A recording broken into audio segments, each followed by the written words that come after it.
Hello दोस्तों, हमारे channel में आपका स्वागत है। आप अगर हमारे चैनल में नए हैं तो लाइक सब्सक्राइब शेयर जरूर करें, धन्यवाद। माँ ब्रह्मचारिणी। माँ ब्रह्मचारिणी का माता दुर्गा के 9 रूपों में दूसरा स्वरूप माना जाता है, इसलिए ब्रह्मचारिणी देवी को द्वितीय दुर्गा के रूप में पूजा जाता है। नवदुर्गाओं में यही दूसरी दुर्गा हैं।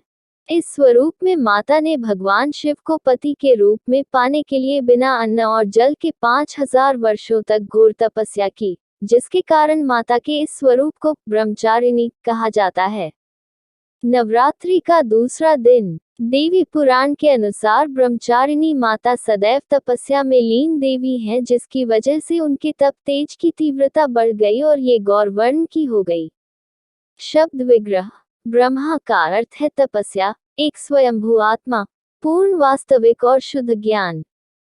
चारिणी का अर्थ है आचरण करना, पालन करना और व्यवहार करना। इस प्रकार ब्रह्मचारिणी का अर्थ है तपस्या करने वाली। नवरात्रि पूजा के दूसरे दिन इनकी ही उपासना और आराधना की जाती है। माँ दुर्गा के इस स्वरूप के दाहिने हाथ में जप की माला है और बाएं हाथ में कमंडलू सुशोभित है। दूसरे दिन की पूजा में योगी अपने मन को स्वाधिष्ठान चक्र में स्थापित करते हैं। यह उनकी योग साधना का दूसरा दिन होता है।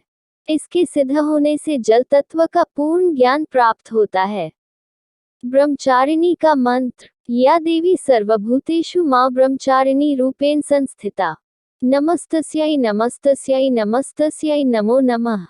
माता के इस स्वरूप की आराधना से व्यक्ति के जीवन में संयम, सदाचार, आत्मविश्वास, तेज, बल व सात्विक बुद्धि का विकास निरंतर होता रहता है तथा अविवेक, असंतोष, लोभ आदि दुर्गुणों का अंत होता।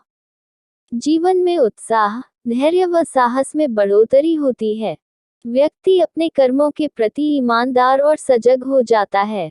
किंवदंती। पौराणिक ग्रंथों में उल्लेख है कि ब्रह्मचारिणी माता का जन्म हिमालय राज पर्वत के यहाँ हुआ था, जिनकी माता का नाम मैना था। हिमालय के यहाँ घूमते हुए एक दिन ऋषि श्री नारद जी महाराज पहुँचे। महाराज हिमालय द्वारा नारद ऋषि के आगमन पर उनका भव्य स्वागत किया गया। सभी परिस्थितियों को जानने के बाद हिमालय राज ने देवऋषि से लड़की के भविष्य के बारे में जानने की उत्सुकता व्यक्त की। नारद जी ने कन्या का हाथ देखकर उसके भावी जीवन की सारी दशा हिमालय राज को बता दी। लेकिन वैवाहिक जीवन में रुकावट की स्थिति सुनकर उसकी मां रोने लगी और देवऋषि नारद के जाने के बाद अपने पति से पूछती है कि इस लड़की का क्या हाल होगा, इसे कैसा पति मिलेगा। देवऋषि ने ये क्या कह दिया। फिर महाराज हिमालय ने उन्हें पूरी स्थिति बताई और कहा, देवऋषि नारद जी ने कन्या के वैवाहिक जीवन की सुगमता और समस्याओं से मुक्ति के लिए व्रत और तपस्या का मार्ग सुझाया है।